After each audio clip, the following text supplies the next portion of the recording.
नमस्कार, मैं राहुल अवस्थी और आप देख रहे हैं भारत अपडेट। आज हम एक ऐसी खबर की तह में जाने वाले हैं जिसने पूरी दुनिया की रातों की नींद उड़ा दी है। कल्पना कीजिए एक ऐसे युद्ध की जिसकी शुरुआत तो एक झटके में हुई, लेकिन जिसका अंत किसी को नजर नहीं आ रहा है।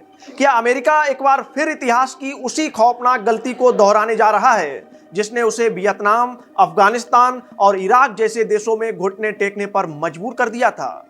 आज हम जिस मुद्दे पर बात करने जा रहे हैं वो न केवल दो देशों की दुश्मनी है, बल्कि एक ऐसा स्क्वैगमायर यानी दलदल है जिसमें दुनिया की सबसे बड़ी महाशक्ति अपनी साख और सैनिक दोनों गंवाने की कगार पर खड़ी है। ट्रंप का ये एंड गेम आखिर किस तबाही की ओर इशारा कर रहा है? और सबसे जरूरी बात कि 7 समंदर पार छिड़ी ये चिंगारी आपके घर के बजट, पेट्रोल की कीमतों और भारत की अर्थव्यवस्था को कैसे सुहा कर सकती है। इस पूरे नैरेटिव को समझने के लिए हमें उस सस्पेंस से पर्दा उठाना होगा जो 28 फरवरी की उस काली रात को शुरू हुआ था। कहानी की शुरुआत होती है 28 फरवरी को, जब एक जोरदार धमाके के साथ अयातुल्ला अली खामेनेई का अंत कर दिया गया। अब जो लोग इस नाम की ताकत को नहीं जानते, उन्हें हम बता दें कि अयातुल्ला अली खामेनेई सिर्फ एक नाम नहीं था, वो ईरान के सर्वोच्च धार्मिक और राजनीतिक नेता थे जिन्हें सुप्रीम लीडर कहा जाता था। ईरान के भीतर उनकी मर्जी के बिना एक पत्ता भी नहीं हिलता था और वो पिछले कई दशकों से अमेरिका की आंखों में सबसे बड़े कांटों की तरह चुभ रहे थे। ट्रंप को लगा होगा कि इस सबसे बड़े मोहरे को अगर रास्ते से हटा दिया तो ईरान ताश के पत्तों की तरह ढह जाएगा, लेकिन सस्पेंस तो यहीं से शुरू होता है, क्योंकि खामेनेई के जाने के बाद उनके बेटे मोज्तबा खामेनेई ने जिस तरह से रातों रात कमान संभाली, उसने व्हाइट हाउस के सारे समीकरण बिगाड़ दिए हैं। अब सवाल ये नहीं है कि अमेरिका कितना ताकतवर है, सवाल ये है कि क्या अमेरिका एक ऐसी लंबी जंग झेलने के लिए तैयार है जिसका कोई अंत नजर नहीं आ रहा है।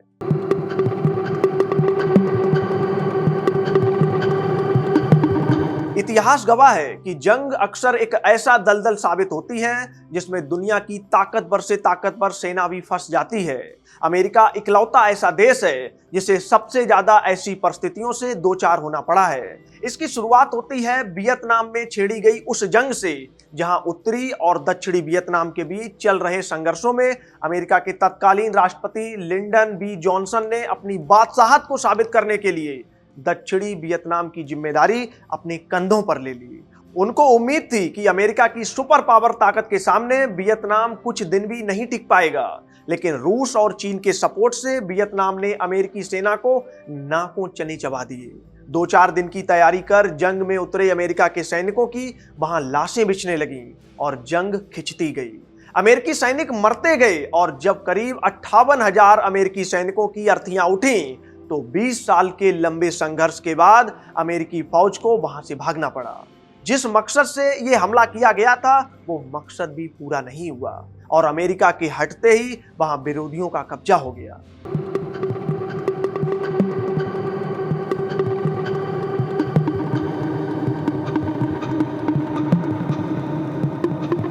क्या अफगानिस्तान में अमेरिका के साथ ये नहीं हुआ? ओसामा बिन लादेन के वर्ल्ड ट्रेड सेंटर पर हमले के बाद जब अमेरिकी सेना वहां दाखिल हुई तो इकलौता उनका मकसद था तालिबान का खात्मा, और यहां भी अमेरिका फंसा रहा। अरबों नहीं बल्कि खरबों डॉलर पानी की तरह बहा दिए गए, हजारों अमेरिकी सैनिक मारे गए और 2021 में जब अमेरिका 20 साल की लड़ाई के बाद अपना पूरा साजो सामान समेटकर खाली हाथ निकला तो कुछ ही दिनों के अंदर तालिबान ने फिर से कब्जा कर लिया। आज भी वहां उन्हीं की हुकूमत है।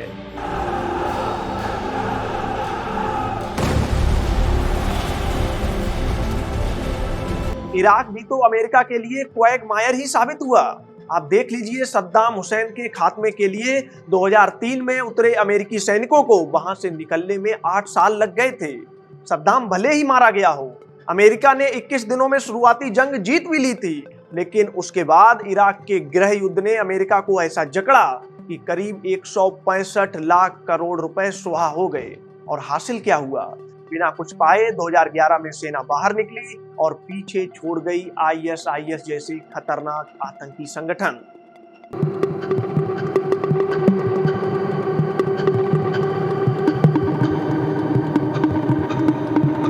अब जरा वर्तमान भयावह हालात पर अगर हम गौर करें तो आप देख सकते हैं कि अमेरिका के लिए ईरान एक और खौफनाक दलदल बनता जा रहा है।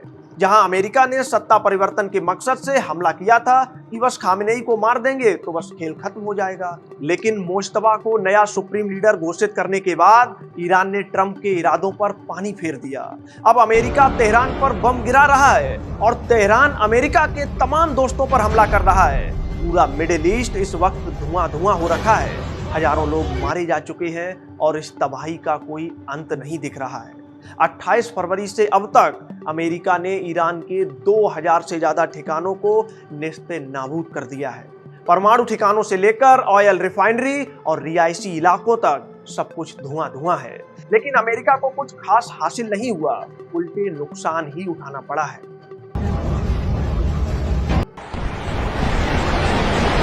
भले ही ईरान की मिसाइलें सीधे अमेरिका तक न पहुंच पाएं, लेकिन इजराइल और खाड़ी देशों में मौजूद अमेरिकी सैन्य अड्डों को ईरान ने मलबे में तब्दील करना शुरू कर दिया है और अब तक 1200 से ज्यादा लोग मारे जा चुके हैं। ये मैं आपको ऑफिशियल डेटा बता रहा हूँ। अनऑफिशियल डेटा जिसका कोई रिकॉर्ड नहीं है, अगर उसकी हम कल्पना करें तो ये संख्या बहुत ज्यादा हो सकती है और इनमें वो मासूम ईरानी बच्चे भी शामिल हैं जिनके स्कूल पर अमेरिकी मिसाइल गिरी थी। इस तबाही के बावजूद ना तो ट्रंप को पता है कि जंग कैसे खत्म करनी है और ना ही मुश्तबा पीछे हटने को तैयार है।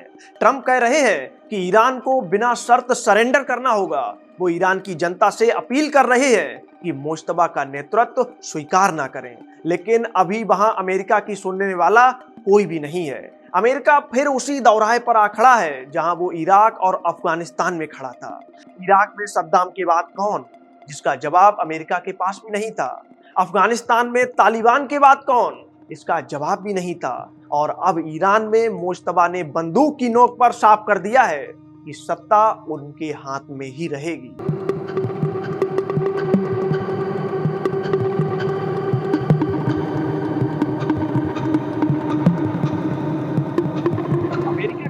अब ले देकर इकलौता विकल्प यही बचता है कि या तो वो खाली हाथ वापस लौट आए और या फिर हवाई हमलों से पूरे ईरान को राख कर दे, जो कि मुमकिन नहीं है। तीसरा रास्ता है जमीनी जंग का, यानी अपनी सेना को ईरान की धरती पर उतारना, लेकिन ये अमेरिका के लिए आत्मघाती साबित हो सकता है क्योंकि ईरान की भौगोलिक जो परिस्थितियां हैं वो इराक या अफगानिस्तान से कहीं ज्यादा जटिल हैं।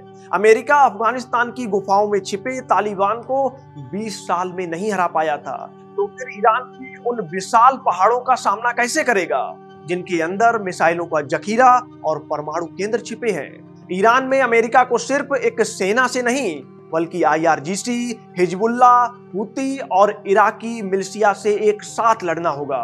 और सबसे बड़ी बात, अमेरिका ने इस हमले से ईरान की उस जनता को भी एकजुट कर दिया है जो कभी अपनी ही सरकार के खिलाफ थी। अब वो सब इस्लाम और मुल्क के नाम पर एक हो चुके हैं।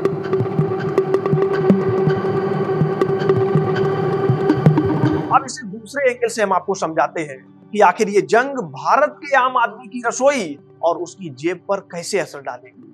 अगर ईरान ने दुनिया की लाइफलाइन कही जाने वाली हॉर्मुज स्ट्रेट को बंद कर दिया तो दुनिया के 20% तेल और 18% गैस की सप्लाई रुक जाएगी।